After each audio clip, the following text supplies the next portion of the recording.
Hey, my name's Danny Jose. And I'm Jimmy. And we're part of the MadFitter Team here at Deep Freeze CrossFit, McMurdo Station, Antarctica. And we're going over today with the boom bell, kettlebell swings. Well, first things first, we're going to start off with the kettlebell wall squat. It's the basic movement that shows me they have the good enough mobility and the ability to actually lift weights before they actually lift the weight. So I'll have them do this before they even pick up the kettlebell. So the idea is we're going to mimic this nice boom bell as the actual wall.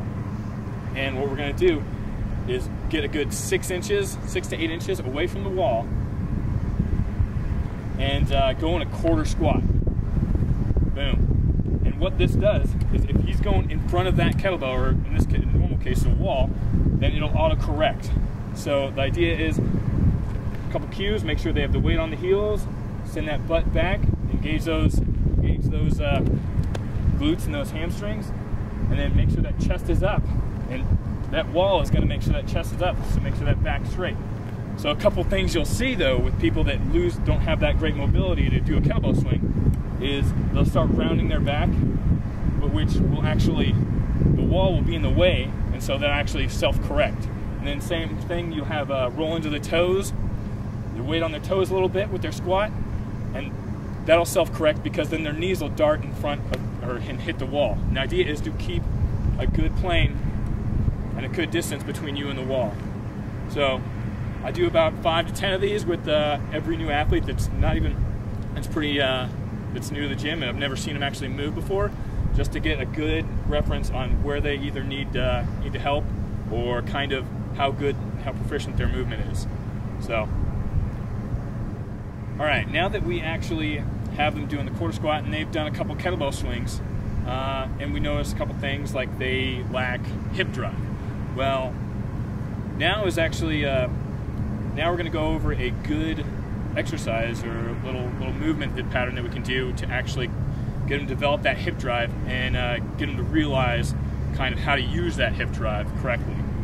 So the idea is we're going to get in that, it's called a quarter squat jump, and we're going to get in that like a kettlebell squat jump, whatever you want to call it. Is we're going to get into a quarter squat pretty much that we were against the wall, and get weight on those heels, keep that back straight, send that ass back, and what we're going to do from here is try to jump through those heels and use those hams and glutes, throw them, squeeze them, and throw those hips up in the air. So jump, just like that, and you're going to land right back in the quarter squat, and right back with a good posture, back straight, you know, glutes and hams engaged, and weight on those heels, and then you cycle through about 5 to 10 of them, and jump,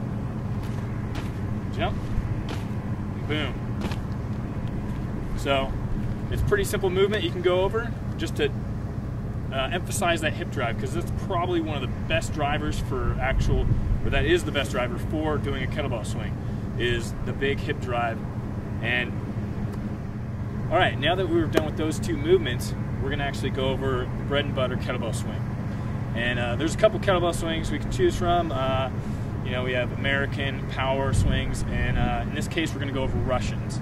The Russian kettlebell swing is my favorite personally for newer athletes, because it can tell, you can see their faults a little bit easier of not getting enough hip drive, and also, it gets a little scary sometimes for a lot of newer athletes to put a decent amount of weight over their head for the first time for the Americans. So I like to ease them in with the Russian, and so we're just going to go over a little. So you're going to address the kettlebell about shoulder width apart. You're going to send those hips back and deadlift the weight up. And you're going to ease into it. So send those hips back in those same two movements that we went over. You're going to send those hips back and kind of drive with those hips. And pop those hips.